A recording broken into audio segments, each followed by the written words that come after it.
Samajwadi party की सदस्यता ग्रहण किया था। उस समय जब सदस्यता ग्रहण करने से पहले मैं समाजवादी पार्टी के राष्ट्रीय अध्यक्ष जी से मिला तो मैंने बताया कि आपके दल में मेरे भाई का हत्यारा है,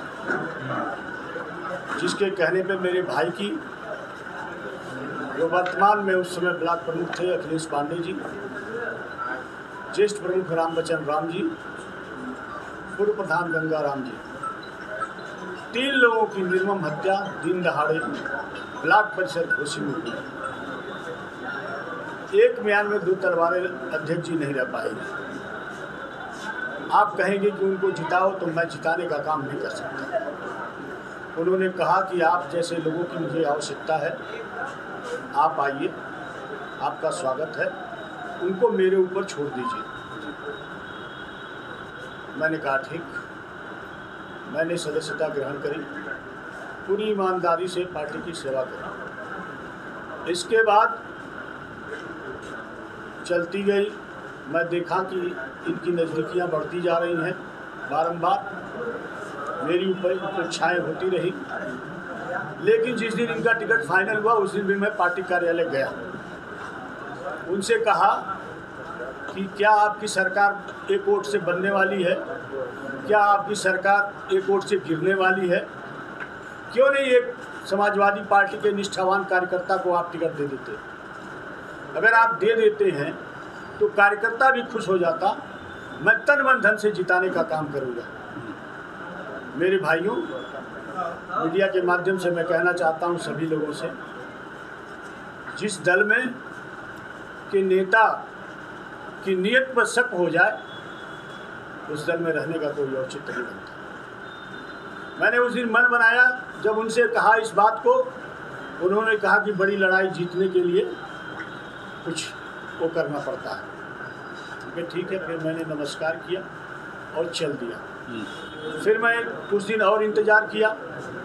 मेरा घर है, मेरा ब्लॉक है, 2 बार मेरा भाई ब्लॉक प्रमुख, भाभी ब्लॉक प्रमुख नहीं, हमारा प्रधान है हमारे इसमें। हम लोग क्या इस लायक नहीं कि 10-5 हज़ार वोट ट्रांसफ़र करा सकते हैं? ऐसी हैसियत नहीं है। हैसियत पता चल जाएगी 8 तारीख को, 5 को वोट पड़ेगा तो पता चल जाएगा। मेरे भाइयों, कहने का मतलब ये है कि जहाँ मेरे भाई का हत्यारा रहेगा वहाँ उमेश पांडे कैसे रह सकता है, उसका प्रचार कैसे कर सकता है?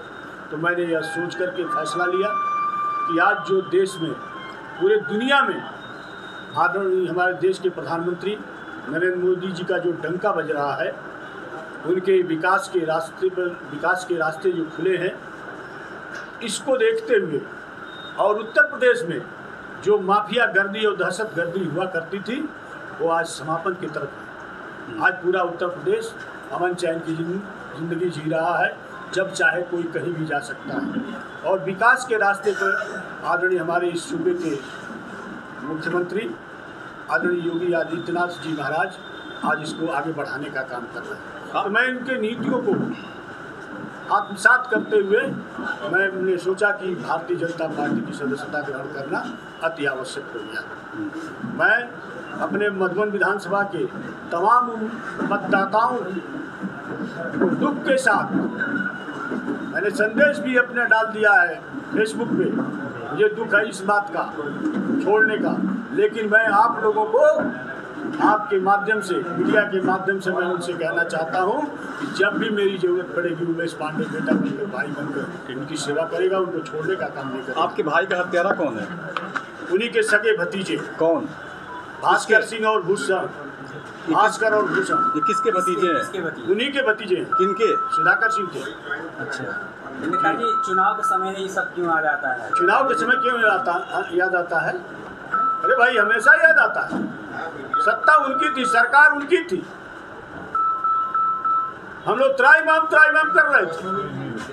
हमारे भाई की नहीं हत्या हुई है। कलाम पंचर बनाने वाले उसके लड़के की पंचर का पैसा मांगने के लिए उसकी कलाम की घोषी में हत्या की गई है। अध्यक्ष जी, है कि नहीं? सच्चाई है कि नहीं? आप पता कर लीजिए। हमारे क्षेत्र मधुबन की एक लड़की के साथ बलात्कार करके उसको बोटी बोटी काट करके नदी में फेंकवाने का भी काम इसी शख्स ने किया। इसलिए जब मैं देखा कि हमारे नेता की नीयत में खोट है, मैंने रास्ता अपना बनाने का काम किया और भारतीय जनता पार्टी की सदस्यता ग्रहण करने का काम किया। तो कार्रवाई नहीं हुई क्या अभी तक? कार्रवाई आजीवन कारावास की सजा हुई थी जी। सजा उन लोगों का आजीवन कारावास हुआ, फिर आ गए हैं यहाँ पे, इस चुनाव में आ गए घर पे। अब देखिए क्या होता है, तो आ गया हूँ, तब तो पता चलेगा क्या होता है। नहीं, वो तो 50,000 से जीत रहे हैं। और जीत रहे तो पता चलेगा 8 तारीख को। जिताने के लिए पानी में जिताने के लिए मुख्तार अंसारी के भतीजे मनु अंसारी आ गए। कोई आवे इससे हम लोगों को पूरा प्रदेश ही आके लग गया है यहाँ पे। अच्छा। शिवपाल जी भी आए हुए हैं, सारे लोग आए हुए हैं, हम लोग भी लगेंगे। तो कार्रवाई के लिए क्या योगी जी से बात हुई क्या कुछ? जी, सुधाकर सिंह पे कार्रवाई या उनके भतीजे भाई पे कार्रवाई के लिए बात हुई क्या कुछ योगी जी से? भाई हम कानूनी लड़ाई लड़ रहे हैं, सरकार को अपनी व्यथा बताए। मुख्यमंत्री जी का आशीर्वाद मिला, कल मैं उनसे मिला, अपनी बात रखा, उन्होंने कहा कि आप तुरंत ज्वाइन करो पार्टी, हम आपके हर सुख दुख में आपके साथ हैं। क्या बुलडोजर चलेगा? बुलडोजर चलेगा उनके ऊपर? इसकी कोई बात नहीं हुई बुलडोजर चलने की, बुलडोजर चलने की कोई बात नहीं हुई। ये न्यायालय में मामला है, न्यायालय सजा दिया है तो न्यायालय से हम लड़ रहे हैं। न्यायालय जो सजा फिर देगा तो देखा जाएगा कि क्या होता है। बाकी उनके साथ तो मैं नहीं रह सकता। नेताजी, क्या लग रहा है समाजवादी पार्टी डूबती हुई नैया हो गई क्या, जब बहुत से नेता भाजपा ज्वाइन कर रहे हैं? अभी ये तो आपको खुद ही अंदाजा लग गया होगा कि क्या होने वाला है। जिसकी कोई दिशा और दशा है ही नहीं है, हर वहाँ पे कार्यकर्ता नहीं है कोई, वहाँ सभी लोग नेता हैं, कार्यकर्ता तो कोई है ही नहीं है। फेसबुक के नेता, गांव में जाना नहीं, केवल फोटो फेसबुक पे डाल करके और आके चाय की दुकान में बैठ जाना। बीजेपी आपने ही ज्वाइन किया है कि आपके साथ और भी लोग जुड़े हैं? हमारे साथ सैकड़ों प्रधान ज्वाइन किए हैं, हमारे मधुबन के चेयरमैन ज्वाइन किए हैं, काफ़ी लोग किए हैं। ठीक है। ठीक, चलो। चलो।